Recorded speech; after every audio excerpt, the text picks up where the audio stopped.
Hello, you're listening to Sending the Experts with Georgina Durrant. This podcast is all about teaching and supporting children and young people with special educational needs and disabilities, SEND. My name is Georgina Durrant. I'm the host of this podcast brought to you by Twinkle SEND. As a former teacher and Senko myself, I wanted to create a platform to share some of the amazing things that my guests are doing to support learners with SEND. So whether you're listening on your commute, tuning in whilst walking your dog, or curled up on the sofa with a nice cup of coffee, thank you so much for joining us. In this episode, I'm really excited to be joined by Nana Marfo. Nana is a disability advocate who speaks on the issues faced by disabled people within the labour market and in general society, from healthcare to social housing. Nana began his advocacy work in 2016 when he explains he experienced personal exclusion within his career as a public sector worker due to his race and disability. Unique Abilities Limited was formed to give disabled people a voice. Nana Marfo went on to do speaking events for Facebook, BBC, HMRC, and to be a freelance writer for the Independent newspaper and the Metro, speaking again on disabled people and being seen and heard. Nana's fight for a voice and presence all stem from his own experiences as a disabled boy, now a man, living with a permanent tracheostomy tube that enables him to breathe and talk. Nana was born 6 months premature with a narrow airway, and since birth has had to deal with weak respiratory condition, which affects him during winter periods with bad chest infections, and now obviously with the impact of the COVID pandemic.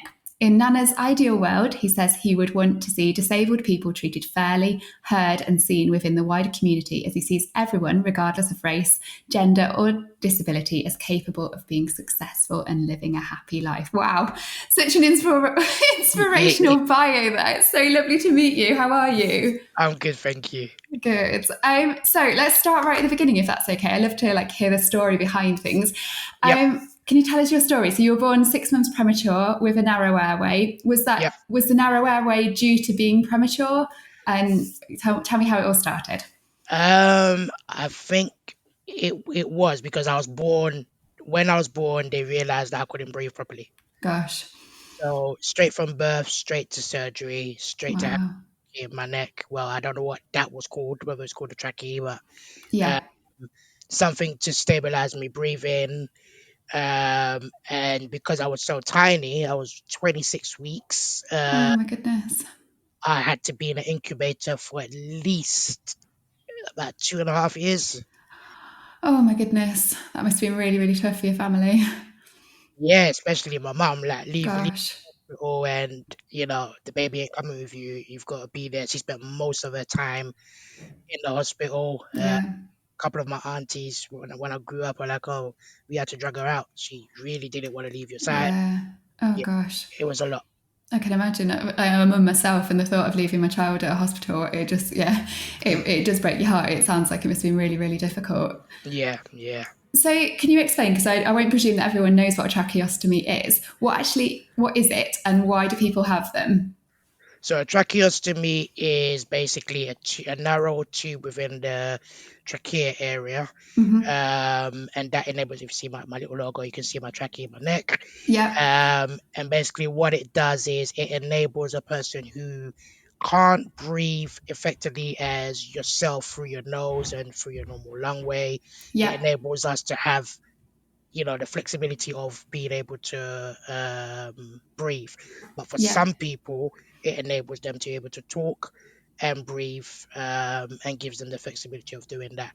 So in my instance, because my airway and my trachea was very tiny, oxygen getting to vital parts of my body was limited to a degree. Yeah. So they just wanted to give me the best possible option to be able to breathe. Yeah. No, that makes sense. And when someone has a tracheostomy tube, then is that something for life, or do some people have it and then I don't know very much about it. Okay, some people have it for a period of time, and then their body gets, their upper limb levels get stronger, and they're able to live without it. And then someone like myself, who unfortunately the airways didn't grow with me, I've got to have it permanently. But I did have the experience of living without it for Did 5 you? years. Oh yeah. They took it out.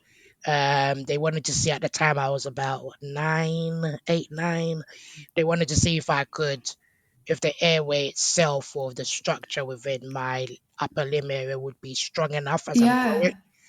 But for 5 years, it was perfect. And then in the 5th to 6th year, I'd say what, 14, 15-ish age, the whole area decided to crumble on itself, like fold on Oh itself. gosh. So I had limited oxygen going to my head. Oh gosh. I was having headaches, severe headaches at night, and I just thought, okay, maybe I've overdone it. Yeah. Um, I was living with my dad at the time in Ghana. Um, Came back, and I was told, yeah, your airways re-shrinking and it's folding on itself. Gosh. Oh my goodness. Yep. So in 1997, my tracheostomy was reborn. Oh my goodness. I bet that was tough for you as well. Like, sort of like mentally have it to feel like it was as a kid, especially that sort of age, Yeah. thinking, oh, it's gone and now I can move on from that part of my life. And then to have it back again must have been tough.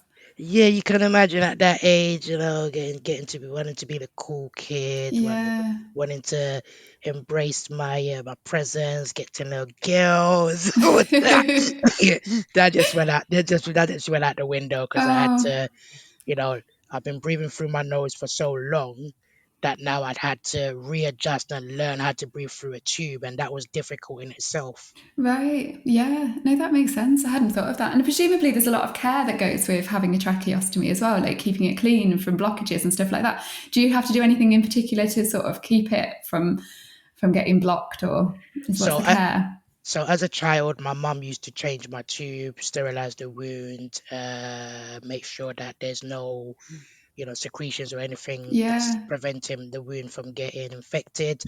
And I love my mum, but I hated it when she done my tube. It just felt, it just felt like someone was stabbing you. Oh gosh. So Oh because it was a delicate area, that's where the voice box is, and when yeah. someone's putting something in there, and it's not you because you know how to do it yourself because you know where everything is. But Yeah. when someone else is doing it, it just feels like, oh, it's a bit rough. So Yes. I kind of took it on board and learned how to do my trachea tube changes myself. Wow. Not everybody does. Some people still go into the hospital to get it done, but Yeah. I thought I need to be self-sufficient.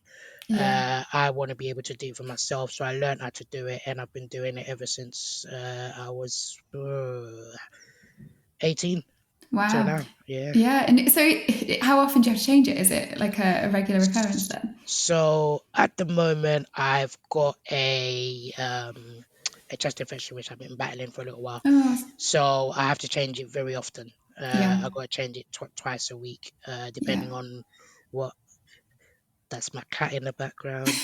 We honestly, this podcast, if someone doesn't have a dog or a cat, I don't think I'm doing a good episode. There is always something. um, so based on that, I change it more frequently, Yeah. but um, during my normal kind of day to day, I change it once a week or once every 2 weeks, and Yeah. I'm fine. Just making sure, my morning routine is not as yourself who would just go to the bathroom, brush their teeth, wash their hair, have a shower, and off to work or whatever your day to Yeah. day is. My routine is wake up, make sure the tube is clear, cough up any gunk if there's anything. So for being graphic, guys, No, no, uh, don't. I think people need to hear it. cough up any gunk that's on my chest throughout the night. I may use my nebulizer to kind of break down any harder Yeah. secretions on my chest. Then I'd have to take out all my, Bob the Builder tools to do with my trachea. Yeah, Bob yeah, the Builder yeah, yeah, tools. yeah, yeah. I'm Take out all, imagining this like suitcase of tools that you have now. yep, yeah. So I take out all my trachea stuff, my saline water, everything that I need to sterilize the wound. Wow. Uh, Take out the tube, see how much secretions is in it. If it's a bit too much, then I'll chuck the tube and get a fresh pair of tubes. Use the medical lube to kind of soften the neck area, Yeah. because obviously you can imagine, because even though it's a hole in my neck, when you cut yourself, Yeah. your skin automatically wants to heal itself. Yes. So that's the same approach with my Oh, hole. wow. If I take out the tube and I leave it out for more than, let's give it say 20 minutes, No automatically way. it will try and merge itself to Oh, heal. wow. You're like, no, stop. Don't Yeah, heal. yeah. One night I had a bad cough to the point where I coughed out and my tube forced itself out. Oh, my So I goodness. was unaware because I was asleep. When I woke up, I was like, oh, that's odd. I'm not feeling my tube. That's a bit odd. Yeah. And then I saw my tube on the floor. I was Oh, like, oh God. crap. Yeah. So I had no choice. Again, so for the graphics guys, I had No, no no, choice say but it. to put lube on a fresh tube and force it in, and the amount of blood that, Oh, yeah, gosh. it was not fun.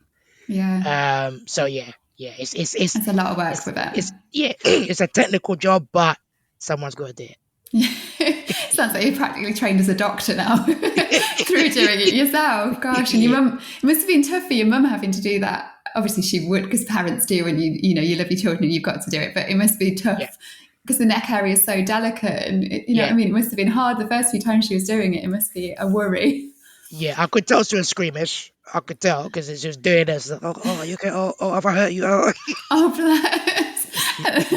And as mums wind kids up as well, don't we? I imagine it was an Yeah, annoyance as you're growing up. yeah. So, in terms of, we've sort of touched on it a little bit, in terms of impacts on speech, did it affect your, like when you learned to talk, did you talk later on than sort of normal? You know what I mean? uh, Or did it not impact your speech?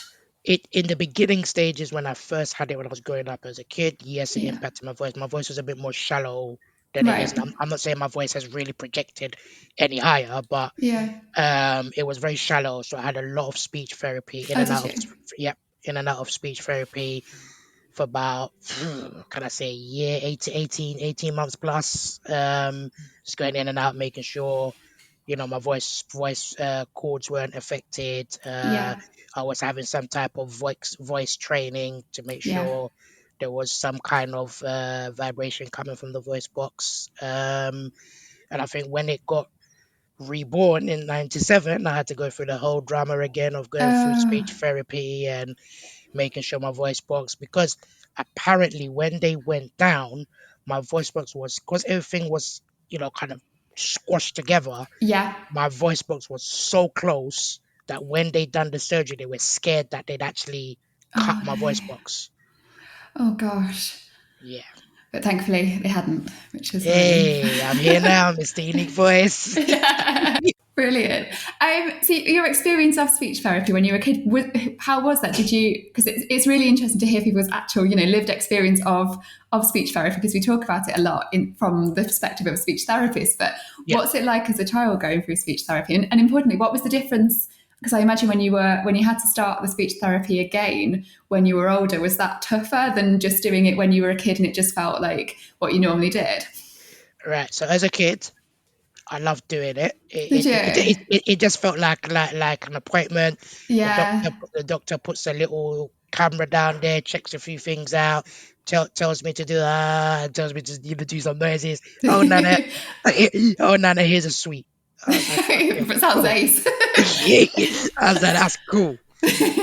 But then as I got older, I think it became a lot more harder Yeah. mentally on me. Yeah. Um, I didn't like the fact that I had to put something on my tongue and my tongue had to be out for a little while. I had to check things. I had to Yeah. say things. And by then, that lollipop bribery, yeah, at Like I that can just get age, one from the shop. Why do I need yeah, to do all of this for one? yeah, yeah, at the shop, I was at that age, I was like, nah, I'm not gonna. It's not good enough. And I bet Yeah, you felt different as well, didn't you, from your peers? Like if they're doing football after school and you're having to do speech therapy, that must have yeah. I felt like mean, a I mean, problem. yeah. There's times when I missed a lot of school actually Did because you? I was in and out, Yeah. and we haven't even got to the educational bit, but No, no. um, yeah, it was an impact. I felt different. Yeah. I wasn't quite aware I had a disability. I knew there was something different about me, and Yeah. yeah, No, it sounds so. yeah, And medically, then, I know you've said about you've got a chest infection at the moment. yeah, Presumably, you're going to be a lot more vulnerable to sort of respiratory diseases and that side of things. yeah. And I bet the COVID pandemic's been particularly hard for you. Yeah, funny enough, I got the COVID in July 2021. Yeah. And the way the doctors were panicking around me when I went in, I had the VIP treatment of my life. Did you? Yeah. I'm not normally one to like to be fussed over, but I was fussed over. Good. I actually felt I was part of the Royals because yeah, I had my own room. They kept on checking on me every. Good. I would even say 4 minutes. Yeah, 4 minutes. Wow. Yeah, because they were so concerned that because of my vulnerability, they Yeah. thought, right, COVID could cripple him or COVID could, you know, kill him. Yeah. So, it was very touch and go during that period. But Yeah. I'm here to tell the tale. Good. Were you shielding for most of the pandemic then? Yes, I was, but Yeah. I decided to be He-Man. For those who don't know He-Man, it was a great cartoon character in my time. I decided to be He-Man, and I got a job in a charity, working in a Send school, Oh, working with wow. send young people. And one of the students, bless them, they felt very bad after that. I said, "No need, it happens." Yeah. I got infected by COVID via going into the school, and yeah, Yeah. I think that, yeah. Gosh. Yeah. That's brilliant that you're working in a SEND school as well, though. yeah. I bet you're a real inspiration to them. And nice Oh for them yeah, to see. yeah.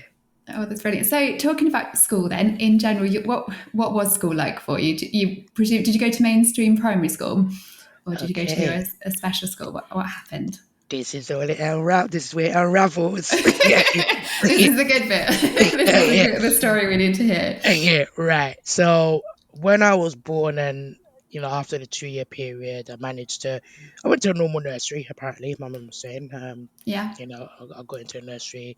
I like When that. when it, Apparently, as if you yeah, mum, as if you don't know, yeah, but you presume your mum's telling the truth. yeah, I presume so. Yeah. Apparently, that's where I went. um, and then when it came to me getting into primary school, this is where it became political and very tactical and very medical model kind of structured. Yeah, So it was more of he has a disability, we need to send him to a SEND school, and that's yeah. where he belongs. And it wasn't about, Gosh, right, he's got a disability, yes, but his mental faculties are not screwed up. So we can basically put him in a mainstream school and see how he fares. If it yeah, doesn't work out, then maybe we can revert him to a SEND school. yeah. So all this procedure was going on for about 2.5 years. I wasn't in school. Wow. My mum was going through tribunals, and eventually my mum got frustrated and said, "Look, we can fight our battles as parent and local authority, but as far as I'm concerned, my son's not going to lose out on education. So No. you guys have to fund some type of funding somewhere to Yes. educate him at home." Yeah. Yeah, so that he catches up with his peers by the time you get him into a mainstream school or a SEND school, wherever you want to take him. Yeah. Your mum sounds, by the way, like an inspirational woman. She sounds wonderful. Yep, yep. So that happened. I had a tutor coming to me 3 days a week at the time. Hmm. And then I was, given homework, so it was treated like, I was doing homeschooling before homeschooling became cool. Yeah, yeah, yeah, yeah, I love yeah. it. You Um, were ahead of your times. Little did you yeah, know, like yeah, 20 yeah, years down the line or yeah, whatever.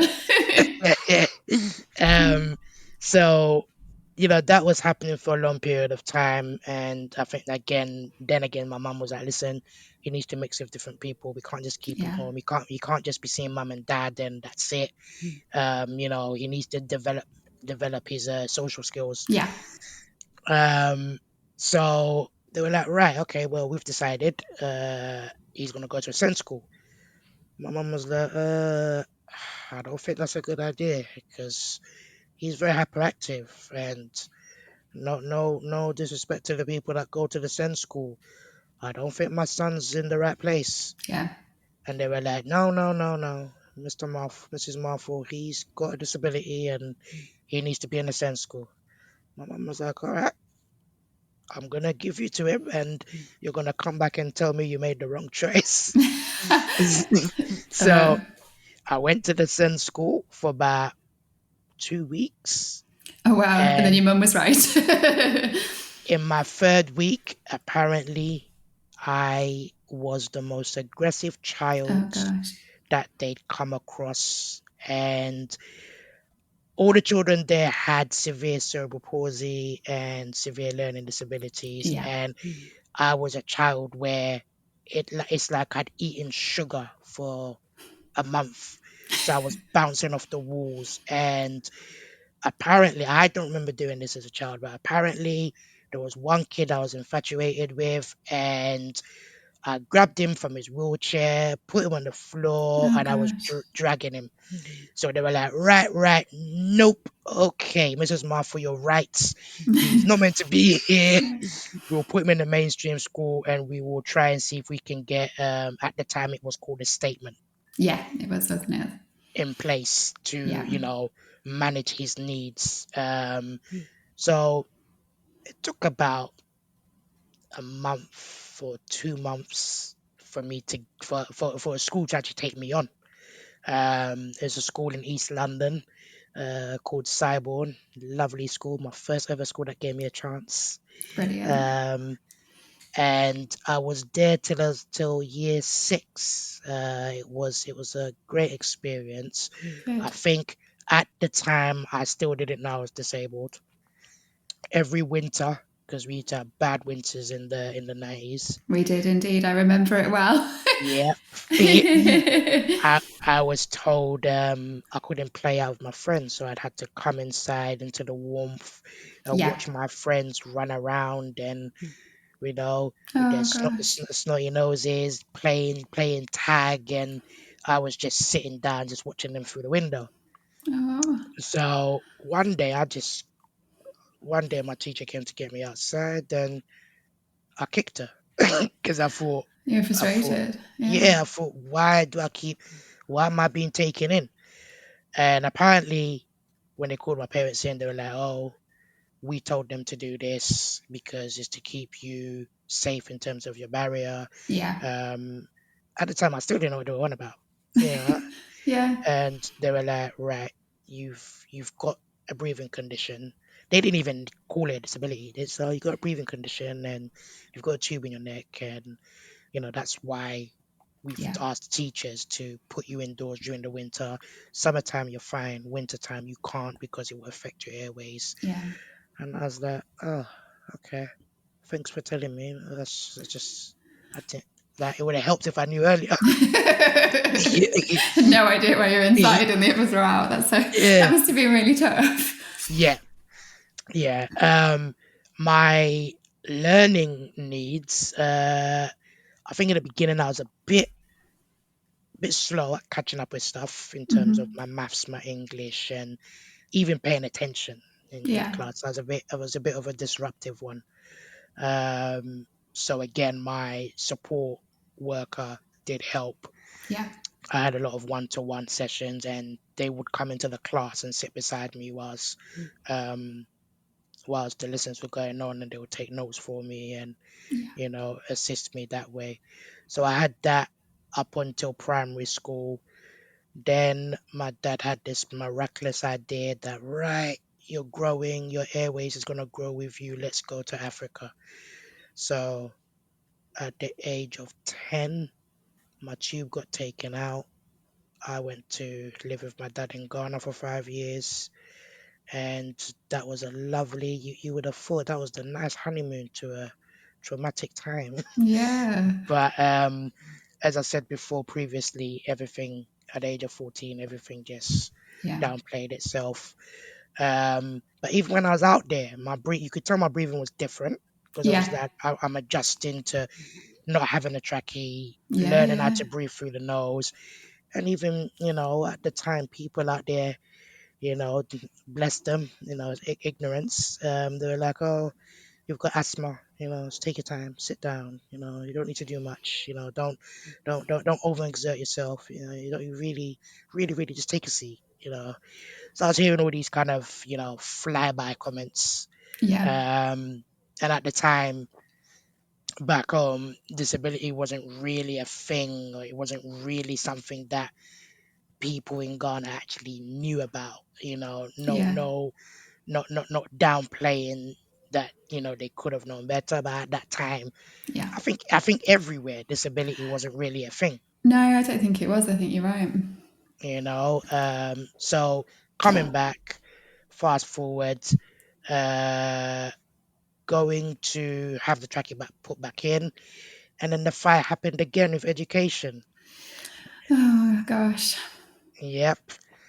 Finally managed to get into a secondary school. Um, it was Sedge Hill in Catford. Yay.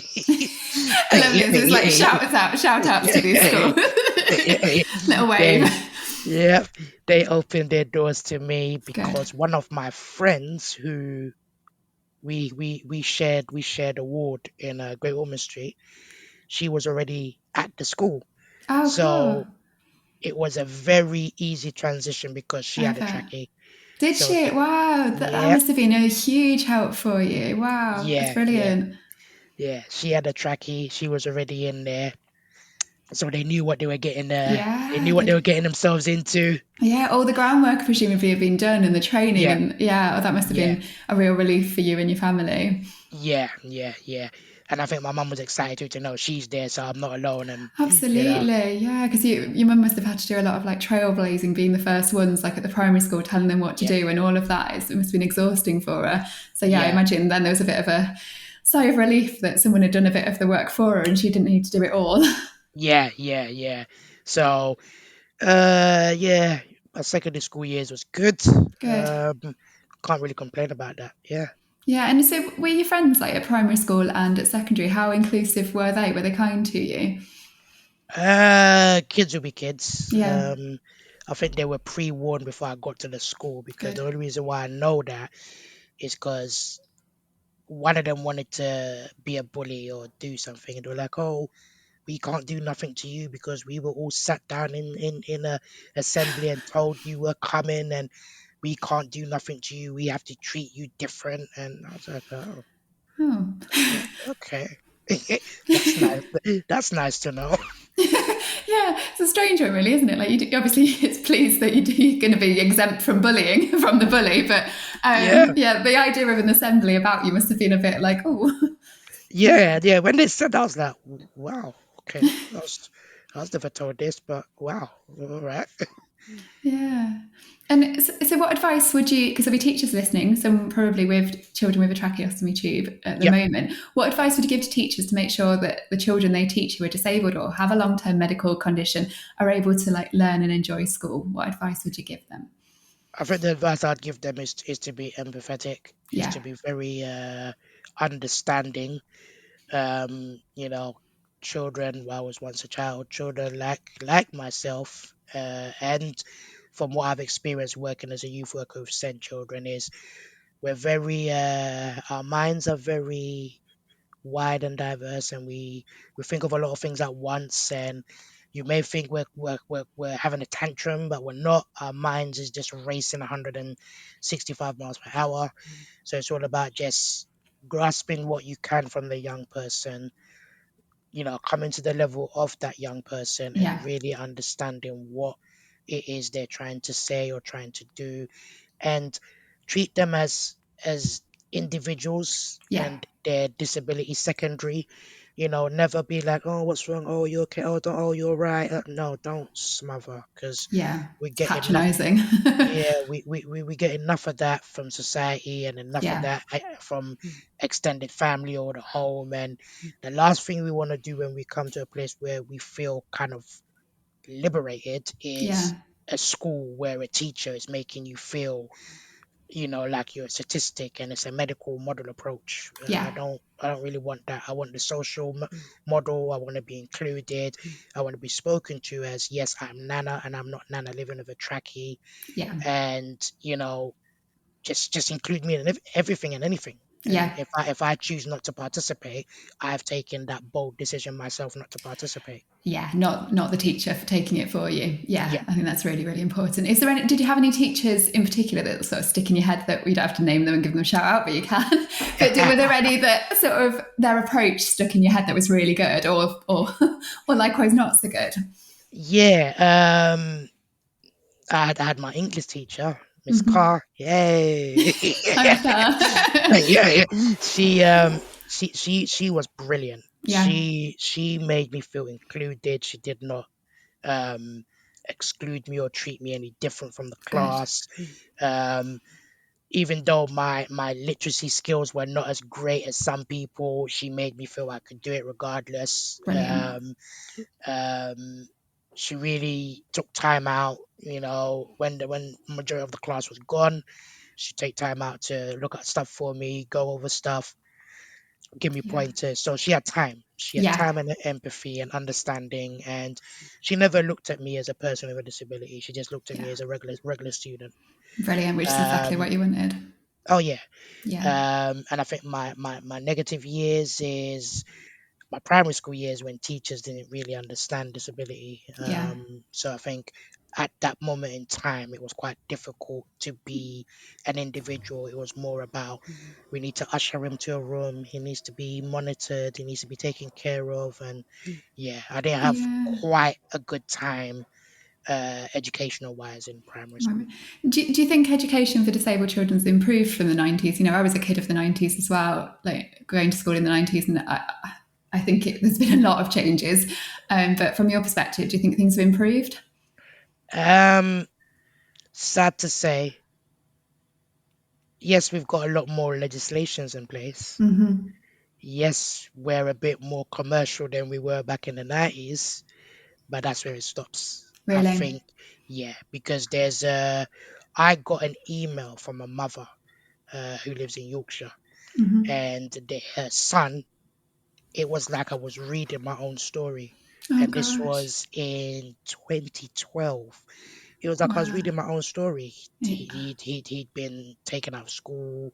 He wasn't in a mainstream school. He wasn't in education because they were fighting on where we should go. Funding was being cut for him. Yeah, it was just ridiculous. And I thought, wow. At the time, I was what, 35, and I'm like, rah, 35 years later, and it's still the Gosh, that's same really things happening. frustrating. Yeah. Yeah, Yeah, you would like to think that the same history wouldn't be repeating itself, wouldn't you? You would like to think we'd yeah, moved on from that. That's really yeah, heartbreaking to hear. yeah. Yeah, it's not good enough, is it? No. So when you finished school, what did you do then? What happened after school? So Um, your so uh, experiences in the workplace. so after school, I I hated going to get pocket money off my mum. That's for starters, because I had to go through the rigmarole of what you using the money for, what you going to buy, how much do you need. I was like, I don't want this. I just want to, go to the wall, type in a pin, and take out my money. Yeah, that ATM machine doesn't need to know what you're getting it out for, does Yeah, it? yeah, yeah, You don't have to explain yourself to yeah, that. yeah. So, um, my first, I went round, handed out CVs. Those days, there wasn't no such thing as the internet. You had to go to Oxford Street, hand out your CVs. Uh, and even before that, I when I started college, I got my first job in McDonald's. That was my first job. Cool. And that's all because I went in there and said, have you got any vacancies? And they're like, yep. So I handed Brilliant. them my CV, and that was my first ever job. Um, it was interesting to know what people do to earn money. Yeah, Because yeah. when I was a kid, I was like, yeah, mum, buy me Sega Mega Drive, buy me this, buy me that. And then when it came to the realization of, oh, you've actually got to work hard for money, So, yeah, that was my first job. Then I realized, okay, I'm not made for the kitchen.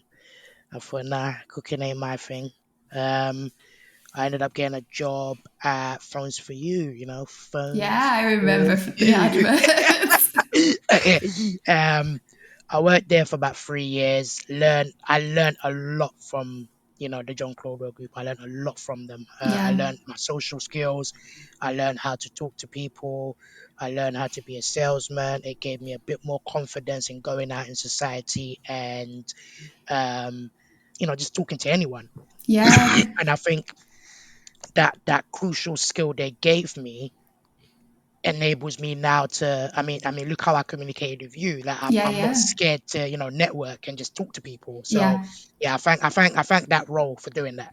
Yeah, I remember the phones, phones for you going in the shop, and they were always very. It must have been the training, but they were always right there in front of you. You know, you couldn't just go in and have a look at the nice new phones and dream. It was like there Yeah, was a salesman there, and they yeah, were ready to sell you a phone. So I imagine that training of like having the yeah, confidence to go up to people straight away as they came through the yeah, door and say what you need and try and yeah, yeah, good yeah, training. yeah. Well, I think in my defense, you know, doing that and knowing that I look different and I have a trachea, Yeah, yeah, it was another level for me. I didn't know how my colleagues absolutely. took it, but for me, it was a major step for me. Yeah, no, I can imagine. It really would be. So you've had to fight for your employment rights. It always hasn't been as smooth for you, has it, in the Yeah, workplace? And yeah. we know that employers need to make changes. But is there anything that teachers, because there'll be teachers listening, are thinking about how they can prepare older learners, older kids and teenagers, how they can prepare them for the world of work so that they know their rights? Because I think there isn't enough done to help children with that stage, because you go from being a teenager in college or in school or whatever, and then you go into the employment world. And if you're disabled, and then there's some extra barriers in place, how can we help teachers know how to tell these kids about their rights and what they need to be doing? I think there should be lessons in Yeah. the correct curriculum, especially within the sense setting. Mm.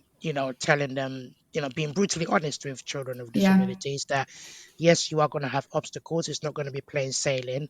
It's not just going to be about your qualifications as it is for some people. It's going to be about Mm. your qualifications. It's going to be about your health barrier. It's going to be about how you integrate in that workplace, and it's going to be about um, what your productivity is going to be like within that workplace, Yeah. because you're coming along with all these different kind of baggages. And at the bottom line of it, the employer cares about how you're going to be productive. Yeah. So it's about an employer taking a personal centered approach. It's about teachers, not hiding or diluting how they present themselves to the young person, or enabling the young person to project themselves, not Yeah, not candidly, sugarcoating it, just being not, honest yeah, with them and real. Gosh, that must be a difficult thing to say to kids though, and like to have yeah, that truth being told to them. I suppose they're going to find that, unfortunately, going to find that truth out sooner or later, and it might be easier yeah, perhaps from yeah, people that care about them. But gosh, yeah, yeah. It's difficult. I mean, from my experience working in a said school, I had an individual who I assisted get into a no, not internship. It's like a project, apprenticeship. project, project, project search kind of Okay. program, Yeah. and they didn't want to, they were skeptical about being a nurse, and they didn't want to say talk about their disability, and you know they knew that an employer wouldn't be accepting, or all these were preconceived ideas Yeah. of what they'd seen adults older than them possibly go through in their lives.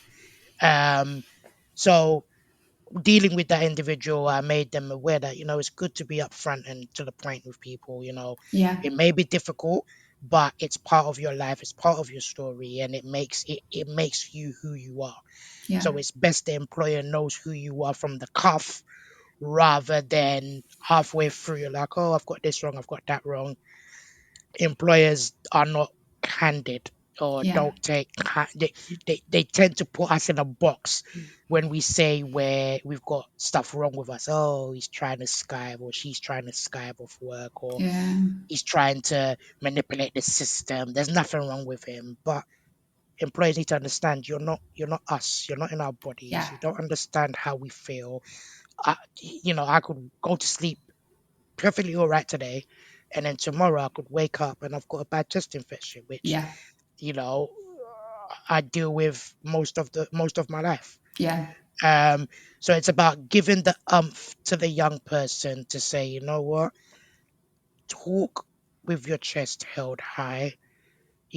Obviously in a professional manner, because I know as children we can go through a tantrum and we may say certain stuff that is not very professional. So it's Hmm. about finding a professional way of being your honest and authentic self and Yeah.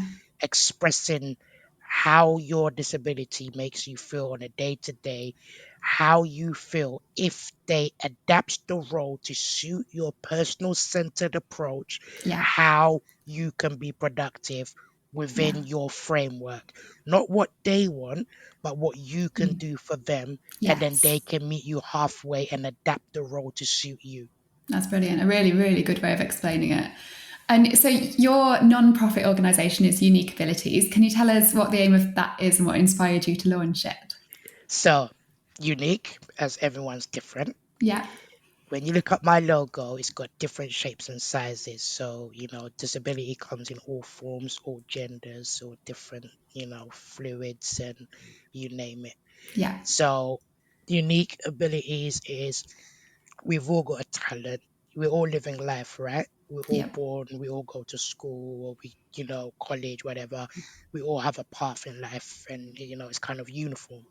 The only difference is those of us with a disability, we're on that same journey with you, but we're taking a different uh, ways or Google Maps approach to get into that destination of where we need to be. Yeah. So a unique journey to the same destination, Yeah. and it's basically giving people the voice and understanding that yes, you can talk, yes, you're unique, embrace your uniqueness.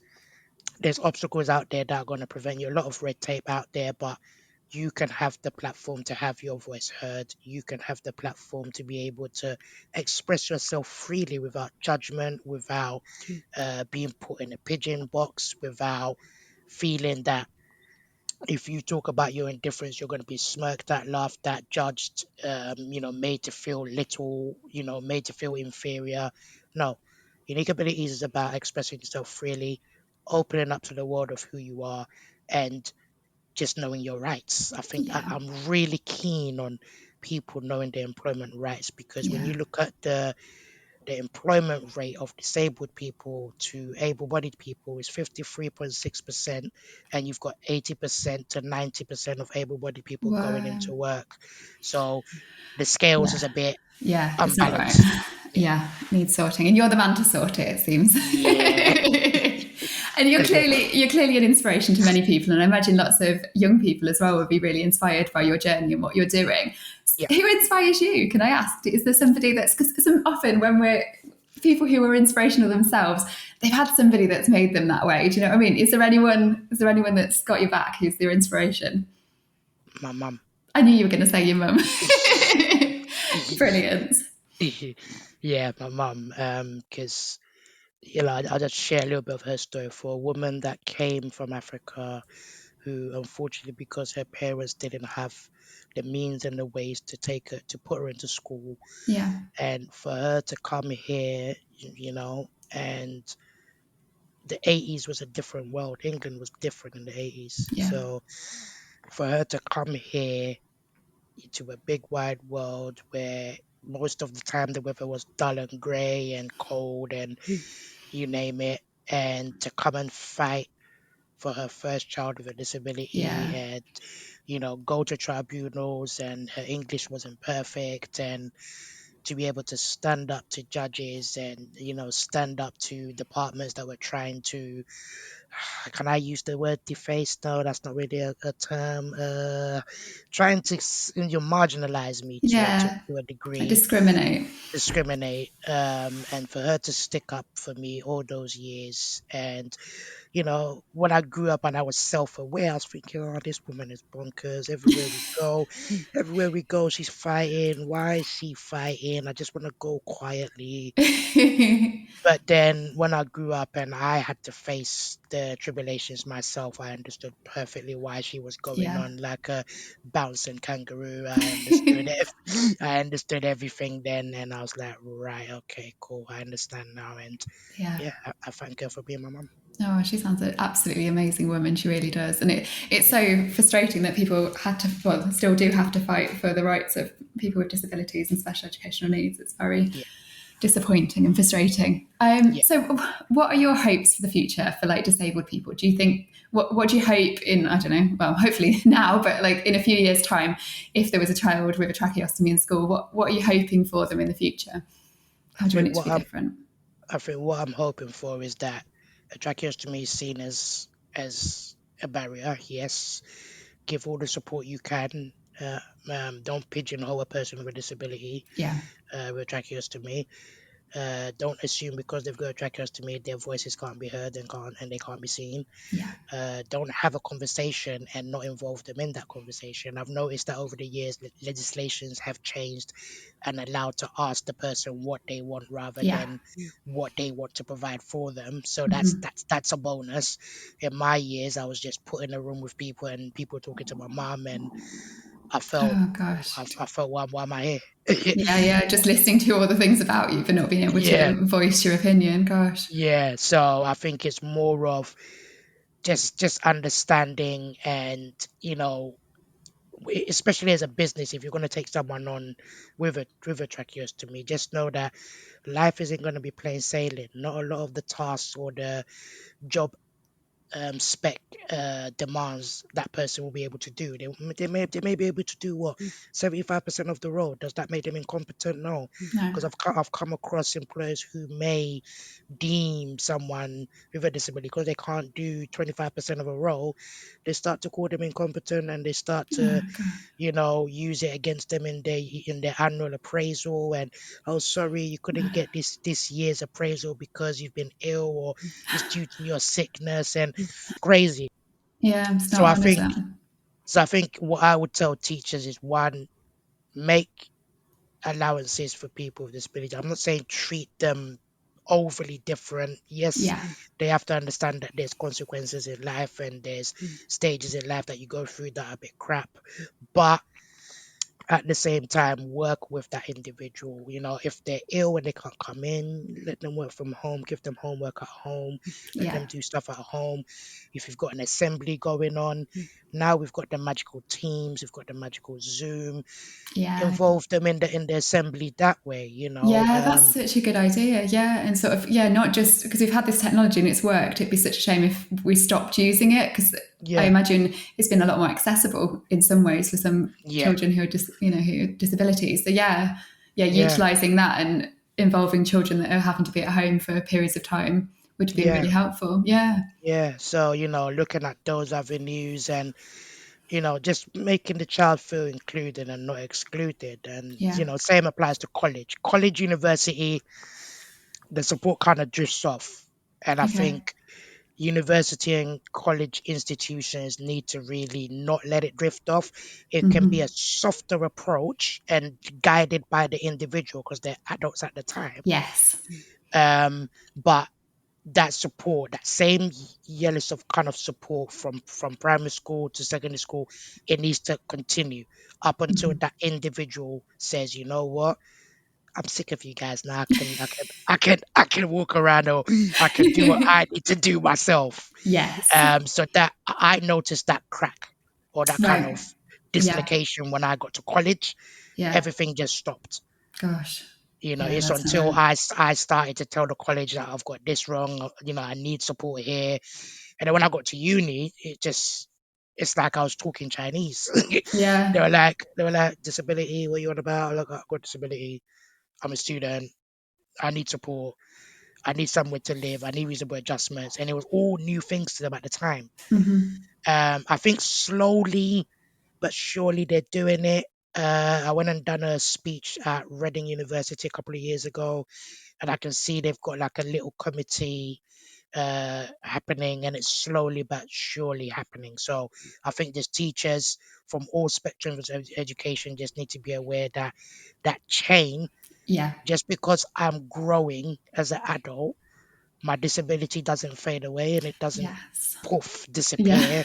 Yeah. You know, I'm not expected to call Inspector Gadget and get it all out and I'm normal. No, my disability stays. If anything, it gets worse over the years that I'm growing. So just make sure that that support system is fluid and it's kind of drifting off according to the individual needs. Yeah, not according to the stage that they're at. Yeah, absolutely. That's really, really important. So can you direct us to your website? Because I'm sure lots of people will be really intrigued to find out more about what you do. So can you tell us where your website is, your social media, how people can find out about the wonderful work you're doing? Okay, so I'm in the process of building a website, so that's coming. My handle for Twitter is at Mr. _ unique voice. No, Mr. _ unique _ voice, and then it's the same handle for Instagram, LinkedIn. There's so many. So many. Are you on TikTok? Yes, I am. Are you? You branched out onto TikTok. Cool. Yes. I'm on TikTok. Same handle. Yeah. Awesome. Well, I'll make sure the links are in sort of underneath the podcast so people can have a click on those and find you on there.